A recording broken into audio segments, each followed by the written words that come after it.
Assalamualaikum warahmatullahi wabarakatuh. Perkenalkan, nama saya Pantas Aziz Simatondang. Saya akan melakukan presentasi dengan judul materi yaitu flowchart. Apa itu flowchart? Flowchart atau diagram alur adalah representasi visual dari langkah-langkah dalam suatu proses atau algoritma. Setiap langkah digambarkan menggunakan simbol-simbol khusus, dihubungkan dengan panah, menunjukkan arah aliran proses. Flowchart digunakan untuk mempermudah pemahaman terhadap suatu proses yang kompleks, membantu dalam perencanaan sistem, serta menjadi alat komunikasi yang efektif antara pengembang dan pengguna. Kemudian, sejarah dan pentingnya flowchart. Flowchart pertama kali dikembangkan pada tahun 1920-an oleh Frank Gilbert sebagai alat untuk menggambarkan proses industri secara visual dan sistematis. Standarisasi simple flowchart dilakukan oleh ANSI, American National Standard Institute, pada tahun 1970-an, sehingga diagram alur dapat dipahami secara universal di berbagai bidang. Flowchart kini digunakan secara luas di berbagai bidang seperti pemrograman, bisnis, rekayasa, dan pendidikan, untuk menyederhanakan proses yang kompleks menjadi langkah-langkah yang mudah dipahami. Simbol-simbol dasar dalam flowchart. Yang pertama, terminal atau oval, digunakan sebagai awal dan akhir proses. Kemudian, proses atau persegi panjang, digunakan sebagai langkah atau tindakan. Kemudian, keputusan atau belah ketupat, digunakan dalam kondisi ya atau tidak. Kemudian, alur atau tanda panah, digunakan sebagai arah urutan proses. Simbol-simbol tambahan ada juga simbol-simbol tambahan seperti input atau output yang berbentuk jajar genjang. Simbol ini berbentuk jajar genjang digunakan untuk menunjukkan proses memasukkan data atau input ke dalam sistem atau menampilkan hasil keluar atau output dalam sistem kepada pengguna. Dokumen atau persegi bergelombang.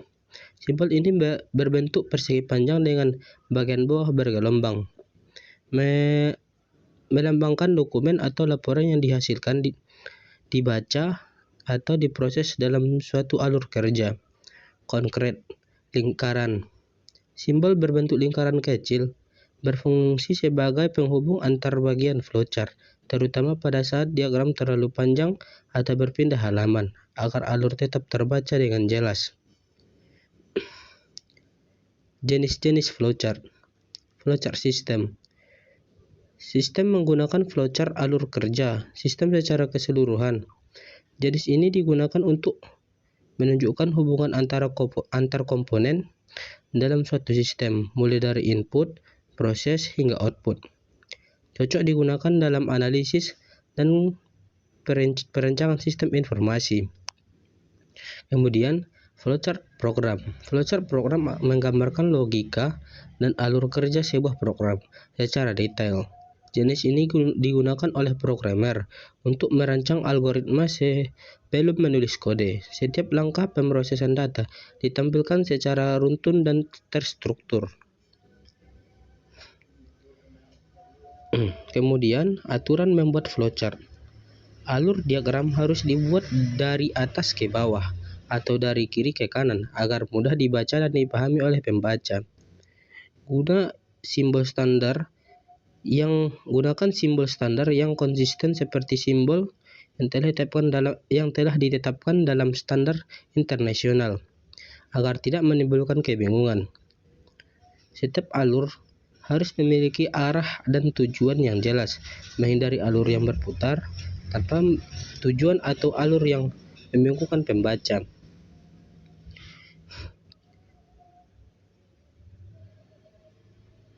Contoh flowchart. Flowchart proses login sistem dimulai dari input username dan password, validasi data, kemudian masuk dashboard, tidak tampilkan pesan error, kembali ke input, kemudian selesai. Catatan, flowchart login ini menggambarkan alur verifikasi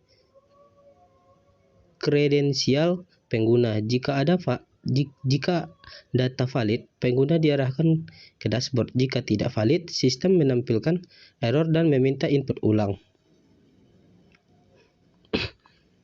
Contoh flowchart lainnya adalah flowchart menentukan bilangan ganjil dan genap. Step 1 mulai, kemudian input bagian, dan yang ketiga bagi bilangan dengan 2. Yang keempat, jika sisa sama dengan 0, adalah bilangan genap. Dan jika sisa tidak sama dengan 0, adalah bilangan ganjil. Yang keenam, tampilkan hasil. Dan yang ketujuh, selesai. Manfaat flowchart. Yang pertama, mempermudah pemahaman alur proses secara visual. Yang kedua, identifikasi membantu menyelesaikan masalah dan hambatan dalam proses. Yang ketiga, meningkatkan efisiensi dan koordinasi kerja tim. Yang keempat, menjadikan dokumentasi standar prosedur yang jelas. Kemudian, kesimpulannya adalah flowchart adalah alat visual yang sangat penting untuk memahami, merancang, dan mengkomunikasikan alur suatu proses secara sistematis dan efisien. Penggunaan simbol-simbol standar dalam flowchart memudahkan komunikasi antar tim dan memastikan pemahaman yang konsisten di berbagai kalangan. Flowchart dapat diterapkan di berbagai bidang seperti pemrograman, bisnis, pendidikan, dan rekayasa untuk meningkatkan efisiensi dan kejelasan proses. Sekian materi tentang flowchart. Terima kasih. Assalamualaikum warahmatullahi wabarakatuh. Selanjutnya, saya akan melanjutkan presentasi saya dengan judul Bahasa Pemrograman Java. Yang pertama, apa itu Java? Java adalah bahasa pemrograman tingkat tinggi yang dikembangkan oleh Sun Microsystems pada tahun 1995. Java dirancang dengan prinsip Write Once Run Anywhere atau WORA, memungkinkan kode berjalan sebagai platform tanpa perlu dikomplikasi ulang. Hingga kini, Java tetap menjadi salah satu bahasa pemrograman paling populer di dunia. Kemudian, background Java. Java memiliki berbagai karakteristik utama yang membuatnya unggul. Yang pertama, object oriented. Semua komponen Java berbasis objek mendukung enkapsulasi, pewaris, dan polimorfisme. Platform independen. Prinsip Write Once Run Anywhere memungkinkan kode berjalan di berbagai sistem operasi melalui Java Virtual Machine atau JVM. Yang ketiga, robust. Java memiliki penanganan memori otomatis atau garbage collection dan penanganan kesalahan yang kuat.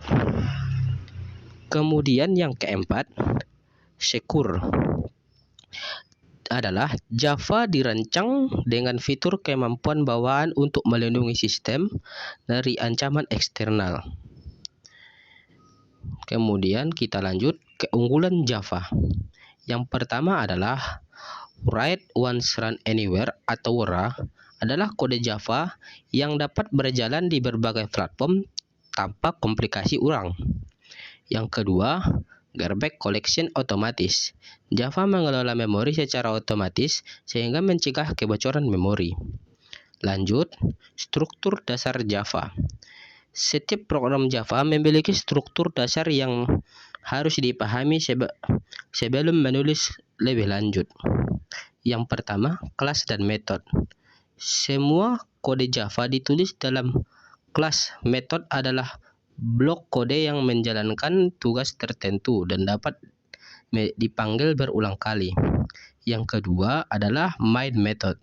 Titik awal eksekusi program Java adalah method main dengan deklarasi public static void main string organ RGS yang wajib ada.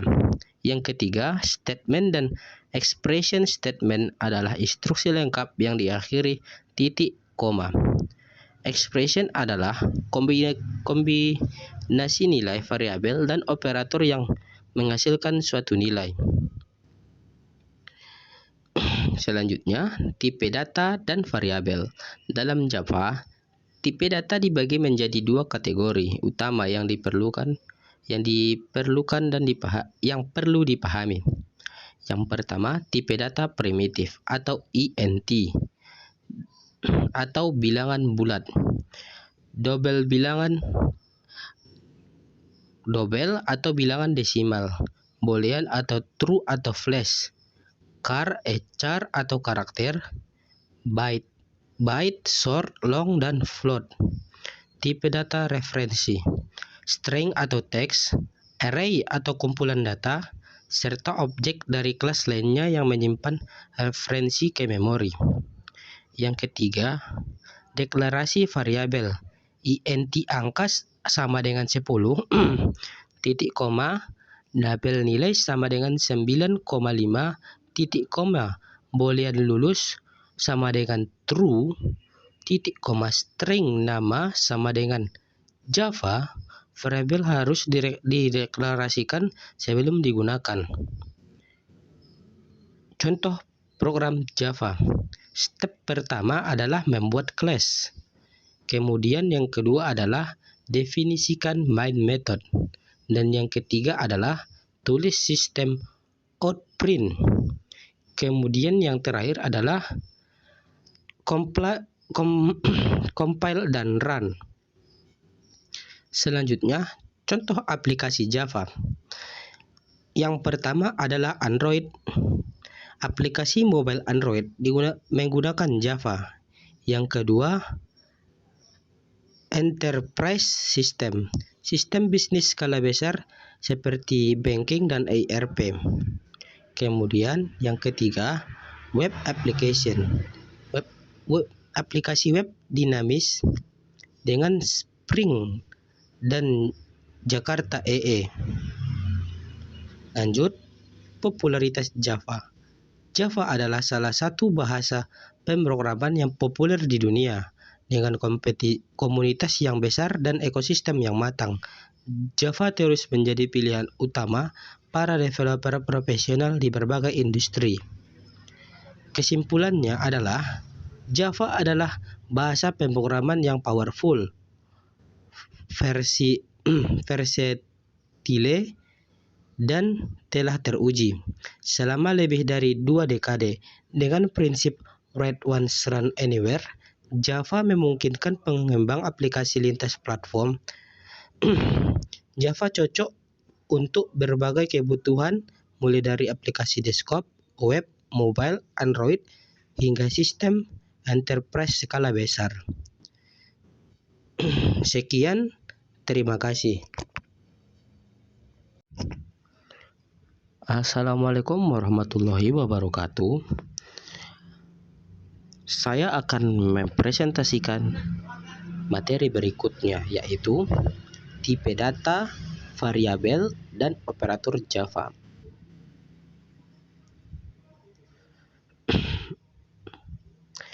Tipe data membahas berbagai tipe data primitif, non-primitif dalam bahasa pemrograman Java beserta penggunanya. Kemudian variabel Java membahas cara deklarasi, instalisasi, penggunaan variabel lokal, instansi, serta variabel statis dalam Java. Yang ketiga, operator Java membahas berbagai jenis operator seperti aritmatika, relasional, logika, dan bitwise yang digunakan dalam Java. Lanjut, tipe data Java. Tipe data yang pertama adalah tipe data primitif, tipe data dasar bawaan Java. INT atau bilangan bulat, double atau desimal, boolean atau true atau flash, char atau karakter, byte, short, long, dan float. Yang kedua adalah tipe data referensi. Tipe data referensi menyimpan alamat memori objek, contoh string atau teks, array atau kumpulan data, objek atau instansi dari kelas, dan interface. Yang ketiga adalah tipe data string dan array. String adalah urutan karakter, contoh hello Java. Array menyimpan banyak nilai bertipe sama dalam suatu variabel. Contohnya adalah int angka sama dengan 1,2,3. Lanjut, tipe data primitif. Bilangan bulat atau integer. Java menyimpan 4 tipe byte atau 8 bit, short atau 16 bit, int atau 32 bit, dan long 64 bit. Tipe data int adalah yang paling umum digunakan untuk bilangan bulat. Yang kedua, bilangan desimal atau floating point adalah tipe data float atau 32 bit dan double 64 bit, digunakan untuk menyimpan angka desimal. Double lebih presisi dan merupakan tipe default untuk literal desimal di Java. Yang ketiga, boolean dan char. Boolean hanya menyimpan nilai true dan flash, cocok untuk kondisi logika. Char 16 bit Unicode menyimpan satu karakter, ditulis dengan tanda kutip tunggal, contoh A. Kemudian, contoh kode tipe data. INT angka sama dengan 10, double harga sama dengan 99,99, double boolean aktif sama dengan true, char sama dengan huruf A, string nama sama dengan Java. Implementasi tipe data di variabel dengan berbagai tipe data primitif dalam bahasa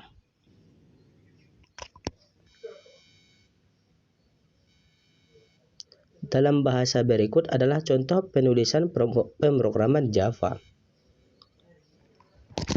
Lanjut, variabel dalam Java. Deklarasi variabel.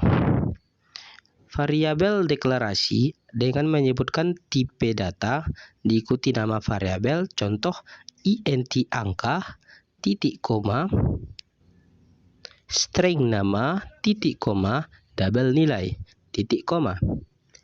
Yang kedua adalah instansi nilai. Instansi nilai adalah pemberian nilai awal pada variabel.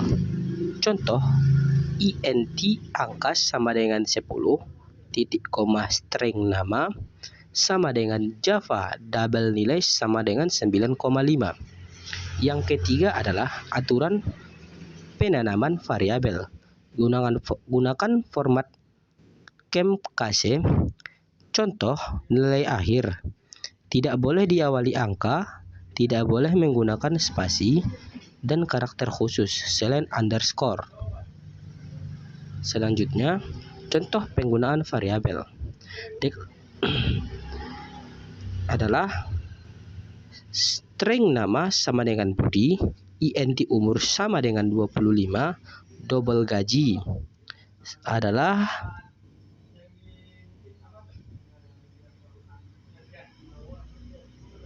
Rp5.000.000. Variabel deklarasi dengan tipe data diikuti nama variabel dan nilai awal. Setiap tipe data memiliki format penulisan yang berbeda. Selanjutnya, operator Java.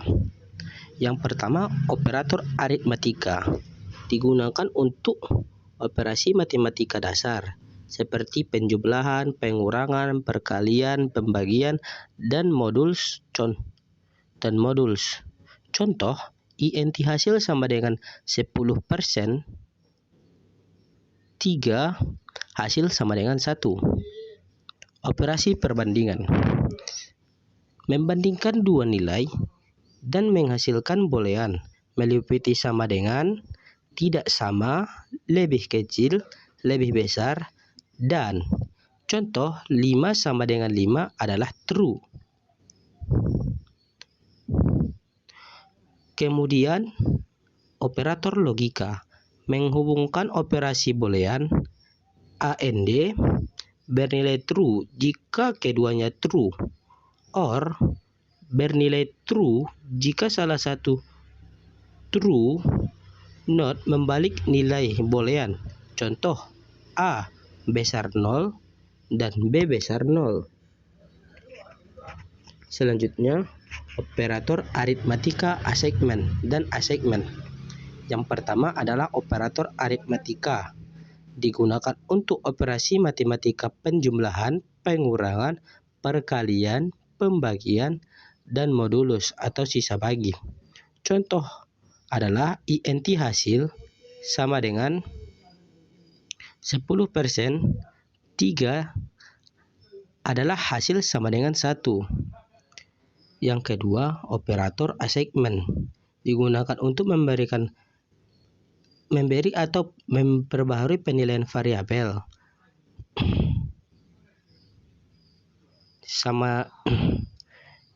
memperbarui nilai variabel asik tambah lalu asik atau kurang sama dengan atau kurang lalu asik atau kali lalu asik. Kemudian bagi atau asik. Yang ketiga adalah contoh penggunaan. INT X sama dengan 10, X tambah sama dengan 5, X sama dengan 15, X sama dengan 3, X sama dengan 12, X sama dengan 2, X sama dengan 24,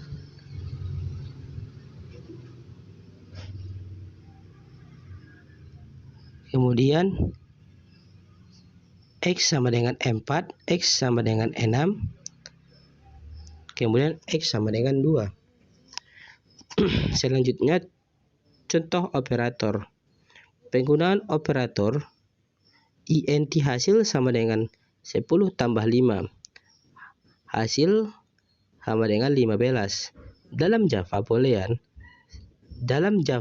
boolean sama dengan A sama dengan B, true atau flash. INT X sama dengan 10, X plus tambah 5, X plus sama dengan 5, X sama dengan 15.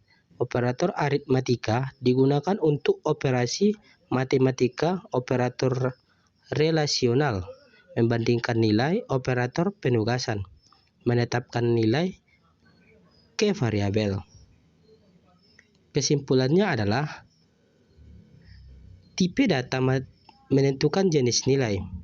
Tipe data dalam Java INT, double, char, boolean, string menentukan jenis nilai yang disimpan dan operasi yang dapat dilakukan pada data tersebut. Kemudian yang kedua, variabel menyimpan dan mengelola data. Variabel adalah wadah penyimpanan data yang memiliki nama, tipe, dan nilai. Deklarasi yang tepat dan pemilihan tipe data yang sesuai sangat penting dalam pemrograman Java. Yang ketiga, operator memanipulasi data. Operator aritmatika, relasional, logika, dan penugasan memungkinkan manipulasi data secara efektif untuk membangun logika program yang kompleks. Sekian materi untuk kali ini. Terima kasih. Semoga materi ini bermanfaat bagi pembelajaran kita semua. Assalamualaikum warahmatullahi wabarakatuh. Di sini saya akan mempresentasikan materi tentang perulangan dan kondisi IF. Perulangan dan kondisi IF. Perulangan atau loop dan kondisi IF adalah dua konsep dasar yang sangat penting dalam pemrograman. Perulangan memungkinkan pemrogram menjalankan perintah secara berulang, sedangkan kondisi IF memungkinkan program mengambil keputusan berdasarkan kondisi tertentu. Selanjutnya, jenis-jenis perulangan. Yang pertama adalah for loop, yang kedua while loop, yang ketiga do while loop, yang keempat for each loop, dan yang kelima nested loop. Contoh perulangan for. Perulangan for digunakan untuk mengulang blok kode sebanyak jumlah yang telah ditentukan. Berikut contoh mencetak angka 1 sampai 10 for in range 1,11. Output yang dihasilkan adalah 1, 2, 3, 4, 5, 6, 7, 8, 9, dan 10. Loop berjalan sebanyak 10 kali dimulai dari 1 hingga 10, lalu berhenti saat 11. Contoh perulangan while. While loop terus berjalan selama kondisi bernilai true. Ketika kondisi menjadi false, perulangan berhenti secara otomatis. Contoh, hitungan mundur dari 5 ke 1. Angka 5, while angka 0, print angka sama dengan 1 angka 1. Ilustrasi awal while loop adalah 1 angka sama dengan 5 ke 5 sama dengan 0.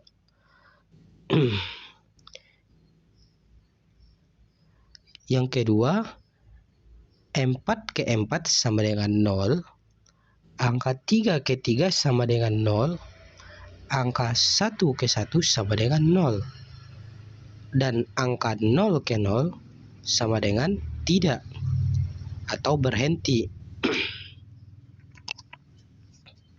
Kondisi IF dalam pemrograman. Kondisi IF digunakan untuk mengeksekusi blok kode tertentu berdasarkan kondisi yang bernilai true atau false. Else menangani kondisi yang tidak terpenuhi. Else IF untuk kondisi berantai, nested IF untuk kondisi bertingkat, serta operator logika untuk menggabungkan kondisi. Selanjutnya, contoh kondisi IF. Skenario memeriksa apakah seorang siswa lulus atau tidak berdasarkan nilai ujian. Aturan, jika nilai kecil dari 70, besar dari 70, maka siswa lulus. Jika nilai kecil dari 70, maka siswa tidak lulus. Contoh kode IF nilai besar sama dengan 70, print selamat kamu lulus. Else print maaf kamu tidak lulus. Contoh kombinasi for in range 1 sampai 11.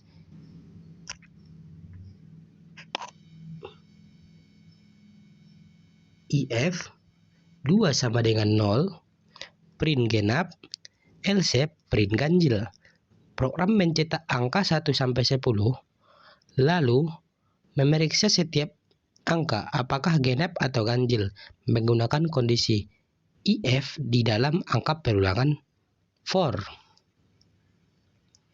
Perulangan versus kondisi IF. Gunakan perulangan ketika 1. Ingin mengeksekusi kode beberapa kali. 2. Jumlah literasi yang 2. Jumlah iterasi yang diketahui atau bergantung kondisi. 3. Memproses elemen dalam list atau array. Yang keempat, contoh mencetak angka 1 sampai 100. Literasi data. Lanjut, gunakan kondisi if ketika ingin mengeksekusi kode hanya jika syarat terpenuhi. Membuat keputusan berdasarkan nilai atau kondisi. Menangani berbagai kemungkinan output. Contoh, cek nilai lulus atau tidak. Validasi input. Selanjutnya, kesimpulannya adalah perulangan mengoptimasi tugas berulang. Kondisi if mengontrol alur program. For, while, do while punya penggunaan berbeda. If, else memungkinkan banyak kondisi dan kombinasi keduanya membuat kode efisien. Terima kasih kepada semuanya. Mohon maaf apabila ada kesalahan saat saya menyampaikan materi. Terima kasih. Assalamualaikum warahmatullahi wabarakatuh.